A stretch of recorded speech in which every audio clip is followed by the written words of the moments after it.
Je ne sais pas pour vous, mais pour moi, quand j'étais petit, je pensais qu'une cathédrale, c'était une grande église située dans une immense ville avec une architecture gothique. Seulement, lorsque je vois l'église de Saint-Dié, eh bien, elle est loin de correspondre à mes attentes. Parce qu'en fait, sur le papier, il n'y a pas besoin de conditions architecturales. Pour avoir une cathédrale, il suffit d'avoir un évêque. Du Xe siècle au XVIIIe siècle, l'église de Saint-Dié est dépendante d'une autorité au-dessus d'elle, à savoir une cathédrale. Cette situation va finir par être insoutenable pour les membres de la communauté de l'église.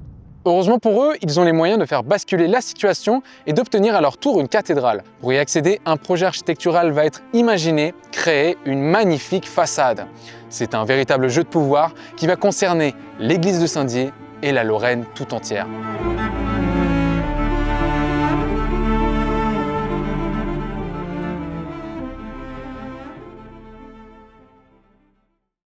L'église de Saint-Dié se situe donc en Lorraine. Avant d'appartenir au royaume de France, la Lorraine était un État indépendant. Elle était régie par une succession de ducs de Lorraine. On compte 3 cathédrales dans son territoire, donc 3 évêques, Metz, Toul et Verdun. Seulement, la situation devient très ennuyeuse. À partir de 1552, toutes les cathédrales appartenant au duché de Lorraine sont sous le contrôle du royaume de France. Cela signifie que du point de vue religieux, l'État est dépendant d'un autre pays. C'est donc dans ce contexte que l'idée d'obtenir le titre de cathédrale devient envisageable pour l'église de Saint-Dié. Parce qu'en parallèle, celle-ci est soumise à l'autorité de la cathédrale de Toul, ce qui ne plaît pas du tout à la communauté qui régit l'église, à savoir les chanoines. Ce groupe de chanoines, qu'on peut appeler chapitre, va jusqu'au Xe siècle dépendre de la cathédrale de Toul.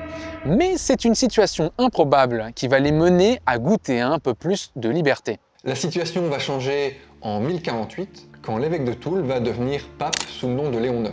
Il va prendre le chapitre de Saint-Dié sous son autorité directe, ce qui est une situation tout à fait unique. Ça signifie que le chapitre de Saint-Dié passe de l'autorité de l'évêque de Toul à l'autorité de Rome.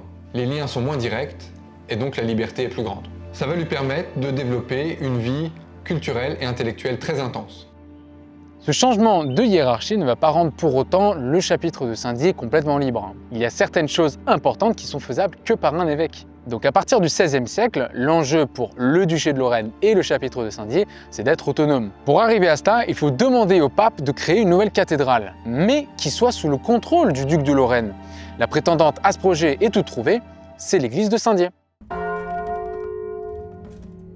En réalité, c'est d'abord à Nancy que l'on pense pour implanter un 4e évêché en Lorraine. Mais très vite, c'est à Saint-Dié qu'on pense, du fait de son indépendance, de son lien avec le duc de Lorraine et de son lien direct avec le Saint-Siège. Mais le projet va mettre du temps à se concrétiser parce qu'il rencontre l'opposition farouche du roi de France. Créer un nouvel évêché, c'est une perte de pouvoir pour l'évêque de Toul et donc une perte d'influence pour le roi de France en Lorraine. Dans une lettre, le duc Léopold raconte que s'il persiste à vouloir faire de Saint-Dié une cathédrale, eh bien Louis XIV brûlera la ville. Si la possibilité d'obtenir le titre de cathédrale ne se présente pas tout de suite, un projet qui va préparer le terrain va faire son apparition au XVIIIe siècle. Derrière moi se trouve la façade imposante de l'église Saint-Dié. Celle-ci n'a pas été construite par hasard. Cette façade si coûteuse et massive doit donner au bâtiment l'aspect d'une vraie cathédrale alors qu'elle n'en a pas encore le titre. Mais pour ça, il faut créer une occasion.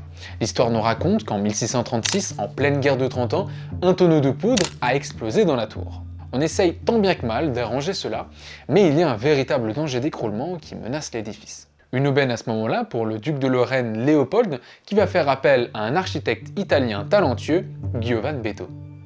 Beto est un architecte d'origine italienne. Il travaille pour le duc Léopold depuis 1699. C'est un architecte qui est vraiment spécialisé dans l'architecture religieuse.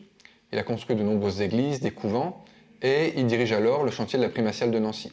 Léopold l'emploie à son service en tant qu'architecte des bâtiments ducaux, et c'est tout naturellement qu'il est désigné pour construire la façade de la nouvelle collégiale de Saint-Dié. Le chantier commence en 1710 et il va durer 4 ans. Si l'on veut comprendre le projet architectural de Beto, il y a un emplacement où se tenir. Lorsqu'on se tient au pied de l'escalier, la composition préméditée de l'architecte apparaît. Ce qui est impressionnant, c'est que l'architecture ne fait plus qu'un. La toiture de la nef disparaît totalement et l'espace entre les baies s'estompe selon un procédé de trompe-l'œil.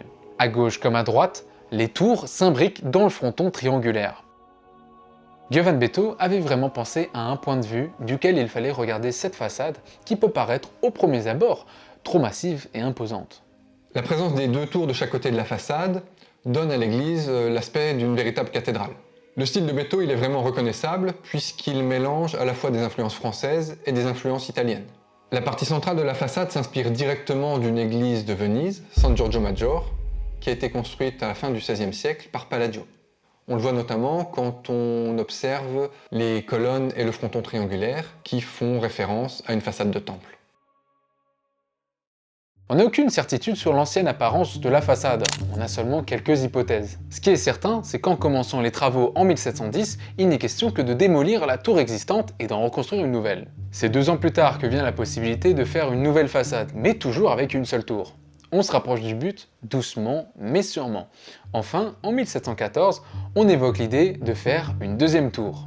On sent que cela donne un côté plus équilibré à l'édifice, plus symétrique, comme le préconisent les règles de l'architecture classique. Puis on sent qu'une telle façade peut faire très bonne impression pour obtenir le titre de cathédrale. Le chapitre et les ducs de Lorraine croisent les doigts déjà depuis quelques temps, alors ils mettent toutes les chances de leur côté.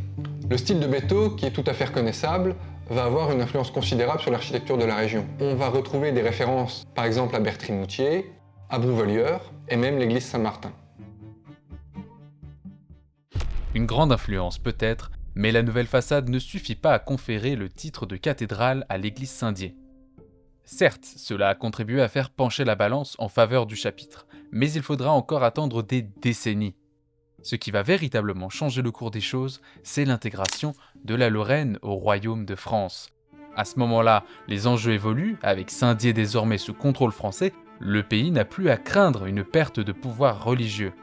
Ainsi, en 1777, après tant d'années, notre belle église devient enfin une cathédrale.